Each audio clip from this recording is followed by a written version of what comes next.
Have you ever wondered why some people seem to possess unshakable serenity, even in the face of the worst situations, while others despair at the slightest setback? Today we'll explore the teachings of a man who discovered the secrets of true freedom and the art of living well. I'm talking about Epictetus, a philosopher who was born a slave and became one of the greatest masters of practical wisdom humanity has ever known. In this video, you'll discover not only who this extraordinary thinker was, but also how to apply his teachings to your daily life. We'll explore the principle that can revolutionize the way you see problems, understand what it means to be truly free, and discover practical tools you can use right now to live better. If you're seeking more peace of mind, purpose, and control over your life, stay with me until the end, because what you'll learn here has the power to transform your perspective on practically everything. To understand the power of Epictetus's teachings, we need to know his story. Imagine the situation. Being born a slave in ancient Rome, in the 1st century AD, his very name, Epictetus, means acquired in Greek. He was literally property. For years he lived under the dominion of others, unable to choose where to live, what to do, or even whether he would be treated well. But here's the fascinating thing. It was precisely in this condition of extreme external limitation that Epictetus discovered something revolutionary. He realized that even though he was a slave in body, his mind remained free. No one could control his thoughts, his judgments, his internal choices. This discovery changed not only his life, but influenced all of Western philosophy.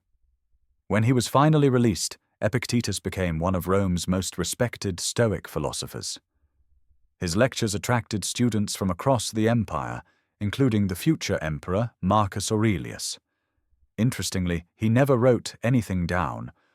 All we know of his teachings was compiled by one of his students, Arrian, in the work Discourses, and the short manual known as the Enchiridion. Now, you might be thinking, okay, an interesting story, but what can a philosopher from 2,000 years ago teach me about my modern life? The answer is, much more than you might think. We live in an age of chronic anxiety, where people feel constantly overwhelmed, out of control, trapped in cycles of worrying about things that haven't even happened. Epictetus's Stoicism is not a distant, theoretical philosophy. It is a set of practical tools for dealing with precisely these challenges. His teachings on control, acceptance, and inner freedom are more relevant today than ever before. In a world bombarded by news, social media, and constant pressure, learning to distinguish what is within our control from what is not can be the difference between a life of serenity and one of constant turmoil. If I had to summarize Epictetus's entire thought in a single idea, it would be this. There are things that are under our control and things that are not. Under our control are our judgments, our desires, our aversions, and in short, all our actions.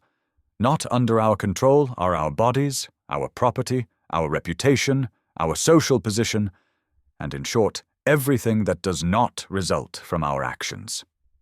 Sounds simple, doesn't it? But this distinction is absolutely revolutionary.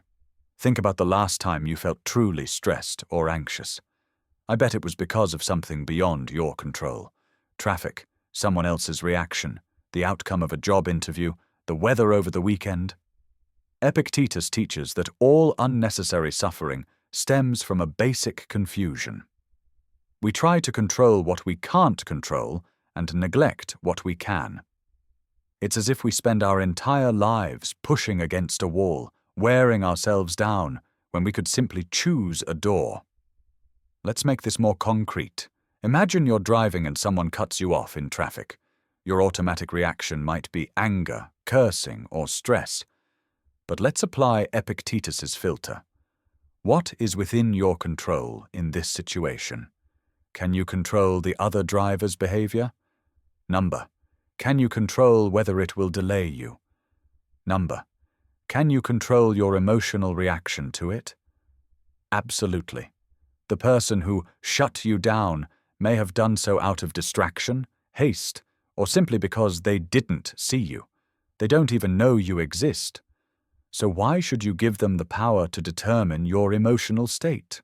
Why allow someone who doesn't even know you to ruin your day? Another example. You're worried about a presentation at work. What's in your control? The preparation? Yes. The rehearsal? Yes. Your posture during the presentation? Yes. But what about your colleagues' reactions? Your boss's mood that day? Will it rain and disrupt traffic during the meeting?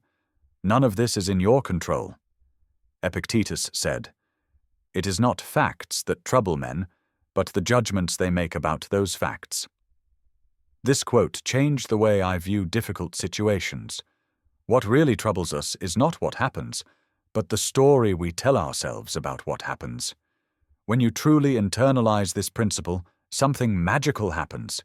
You stop wasting energy on things you can't change and channel all your strength into what really matters: your choices, your attitudes, your values. Now we come to one of Epictetus's most profound concepts: true freedom. For him, most people live in invisible prisons, constructed by their own expectations, fears, and unbridled desires. Being free doesn't mean being able to do whatever we want. That's libertinism. Being free means not being a slave to anything or anyone, including our own impulses. Epictetus teaches that we are free when our choices arise from our reason and our values, not from external pressures or automatic emotional reactions. Think about it. How many times have you done something you didn't want to do just to please others? How many times have you held back from doing something important because you were afraid of other people's judgment? How many decisions do you make based on what others will think, rather than what you truly believe is right? The philosopher tells an interesting story. He says that a truly free man can enter a tyrant's house, look him in the eye without fear, and say exactly what he thinks. Not because he's brave or reckless, but because he doesn't depend on the tyrant's approval or threats to maintain his inner peace. His self-esteem is in no one's hands. This doesn't mean being arrogant or disrespectful. It means having a solid foundation within yourself, built on clear principles, that doesn't sway with external storms. It's the difference between a tree with deep roots, which can bend with the wind but never break, and a dry branch that any gust of wind can knock down. Before we continue, let me ask you something. If you've found this content helpful, please subscribe to the channel and like the video. This helps me immensely to continue bringing you reflections like this, and ensures you don't miss future videos on practical philosophy and psychology. It's quick, and it makes a huge difference in helping the channel grow and reach more people who, like you, seek a more conscious and balanced life. Returning to inner freedom. Epictetus teaches that our judgments are the only thing truly ours. We may lose money, health, relationships, prestige, but our power to interpret and respond to events remains with us forever. Therein lies our dignity and strength. He recounts his own experience of slavery to illustrate this. Physically, he couldn't go where he wanted or do what he wanted. But mentally he was freer than his own master because he wasn't bound by unrealistic expectations, didn't depend on external things for his inner peace, and didn't allow circumstances to determine his worth as a person. This inner freedom has profound implications for how we live. It means you can be experiencing financial hardship and still maintain your dignity. You can be facing illness and still find purpose and even joy. You can be in a job you don't love and still choose your attitude and seek to grow within the circumstances. The truly free person, according to Epictetus, is one who wills what happens rather than waiting for what they want to happen. This isn't passivity or conformity, it's wisdom. It's understanding that life will bring difficulties, losses, and unexpected changes, and that our strength lies not in avoiding these things, but in how we choose to respond to them. Now let's get to the really important part. How to put all this into practice. Epictetus wasn't just a theorist, He was a practical teacher who developed specific exercises to train the mind and develop virtues. I'll share some of the most powerful techniques you can start using today. The first technique is negative visualization, or premeditatio malorum. It sounds pessimistic, but it's actually liberating. The idea is to dedicate a few minutes a day to imagining difficult scenarios that could happen: losing your job, getting sick, ending a relationship.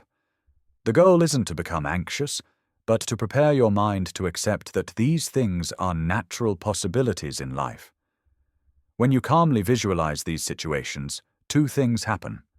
First, if they actually happen, you won't be caught off guard and will be able to react better. Second, you develop genuine gratitude for what you have now. That job that sometimes irritates you, that health you take for granted, those people you love, all of these become more precious when you understand they're not permanent. The second tool is the discipline of judgment. Whenever something bothers you, stop and ask, what exactly is bothering me here? The event itself or my interpretation of it? More often than not, you'll discover that the problem isn't what happened, but the story you've created about it. For example, your boss criticizes you in a meeting. The fact, he said critical words about your work. Your interpretation: he hates me, he thinks I'm incompetent, he's going to fire me, everyone must think I'm a failure. See the difference? The fact is neutral. Your suffering comes from the interpretation, not the fact. The third practice is what Epictetus calls the discipline of desire. This doesn't mean not having desires, but cultivating them. Instead of wishing things were different from how they are, learn to wish them to be exactly as they are, and then work to improve them from there. If it's raining on the day of your picnic, don't lament that it won't be sunny. Accept that it's raining, because it is, and then consider your options. Reschedule, have the picnic indoors, or find a different activity that's equally enjoyable. A fourth very powerful technique is action reserve. Whenever you're about to do something important, mentally add the phrase "God willing" or "circumstances permitting." This isn't fatalism, it's realism. You do your best, prepare well, but recognize that there are factors beyond your control that can influence the outcome. This frees you from the pressure of ensuring results that are not entirely in your hands and allows you to focus on what really matters: your preparation, your effort, your attitude. Epictetus also teaches the importance of choosing your companions wisely. He says, "Tell me who you associate with, and I'll tell you who you are." If you spend time with people who constantly complain, who are negative, who constantly play the victim, this will influence your way of thinking. On the other hand, if you surround yourself with people who seek growth, who face difficulties wisely, who maintain a balanced perspective, this will elevate your own character. Finally, one of the most important practices is the daily review. Before bed, reflect on the day. When did you respond well to challenges? Where could you have made better choices? What lessons did the day teach you? This isn't about beating yourself up, but about learning and continually growing. Epictetus's art of living isn't about having a perfect or trouble-free life. It's about developing a mature and wise relationship with the inevitable ups and downs of human existence. It's about discovering that you have far more power than you realize, not the power to control the world, but the infinitely more valuable power of controlling your responses to it. The teachings of this philosopher, who was born a slave, show us that true wealth lies not in what we possess, but in our ability to be happy with little and resilient in the face of loss. True freedom lies not in being able to do whatever we want, but in wanting to do what we consciously choose. And true strength lies not in never falling, but in our ability to rise with dignity and wisdom. When you begin to apply these principles, something fundamental changes in your life. You stop being a leaf in the wind, reacting automatically to every circumstance, and become the captain of your own inner ship. External storms still exist, but you navigate them with greater calm and purpose. The question remains, What kind of person do you want to be? Someone who lives at the mercy of circumstances, always waiting for the world to change so they can be happy? Or someone who finds serenity and purpose regardless of what's happening around them? Epictetus reminds us that this choice, the most important of all, has always been and always will be ours. The art of living well is within everyone's reach. We just need to have the courage to practice it. What about you? Which of these teachings has touched you most? How do you plan to start applying Epictetus's wisdom in your daily life? Leave your thoughts in the comments. Remember, knowledge only becomes wisdom when it is put into practice. Until the next video, and may you have a week of conscious choices and inner freedom.